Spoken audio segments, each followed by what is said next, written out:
You know what? You see, I got to be very, very careful. Because remember, I'm the same guy that apologized to Mama Durant. You understand what I'm saying? Because I thought that the move to Golden State was the weakest move I've ever seen by a superstar, and I stand by that. That's the only negative thing that I've ever said about Kevin Durant, because I happen to think that he's a really, really good guy and a phenomenal player. But he's just so wrong in that regard. I give anything to have been that report. You gonna tell me what the hell I asked? Now, you have a right not to comment. You have a right to say no comment and ignore the question. You can do all of that because that's your freedom. But to look, if that man had looked me in my face and told me, don't ask me again, I'd have been like, or what? What you gonna do? And I'd have asked the same damn question again. What the hell is he going to do? Not a damn thing. See, this is the problem. If you raised up like that on Draymond Green, maybe he would never thought to raise up on you like that. Okay? So at some point in time, we got to wonder about that it factor that we constantly allude to. Because it's not just about Draymond. Draymond may have reacted wrongly. He may have went a bit too far by telling them, get on up out of here, shoot. You can leave. You can leave now if you want to. We won before you got here. We'll win when you going. He didn't have to go there. And Draymond was wrong for doing that. But the point is, why did he feel the need to raise up on you to begin with? Let me tell you something else that I've been hearing.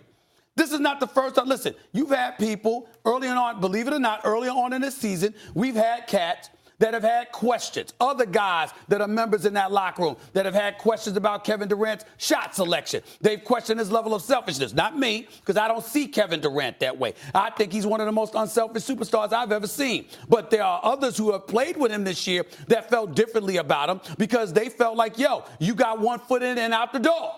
So all of these things have led to this point, some could argue. They look at Draymond Green, they're looking at everybody, and they say, why the hell would Draymond Green feel the need to come at him like that?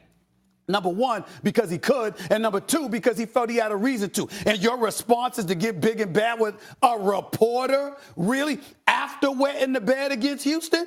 Showing up, Draymond Green calls you out, gets suspended, he gets back. Y'all go against a team who's considered a legitimate threat in the Western Conference, at least based off of what happened last year, and y'all are getting blown out by 30. Some dude named Ennis III showed out against y'all. It wasn't just James Harden.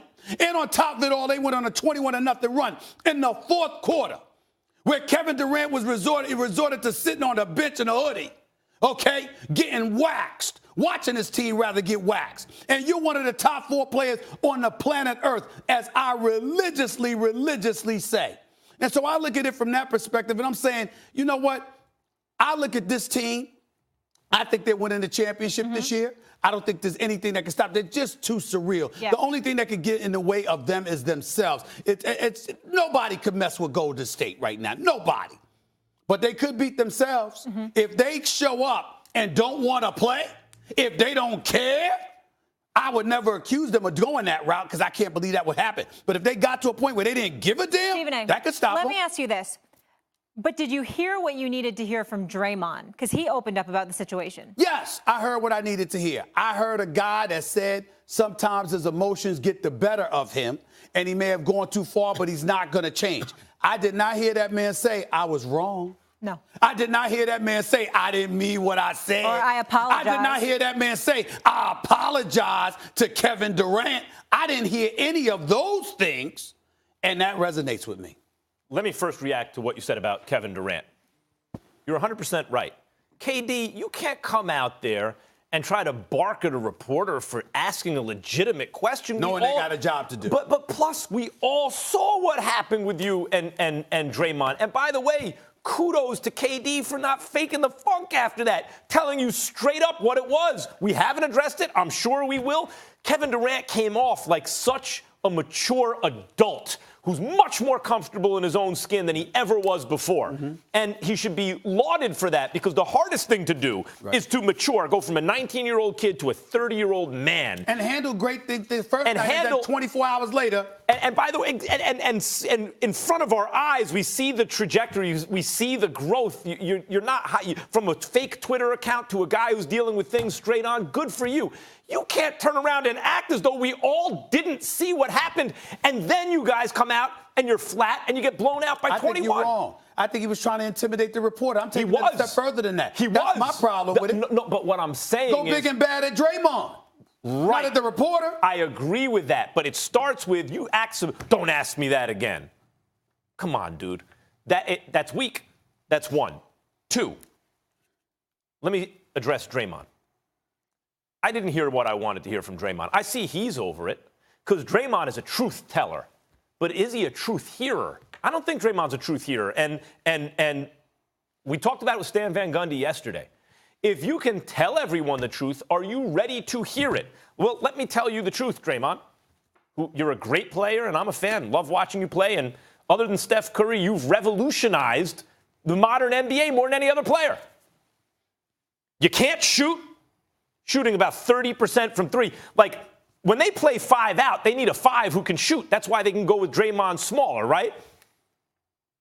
30% from three is not really a stretch 5, maybe barely a stretch 5, certainly not a stretch 4.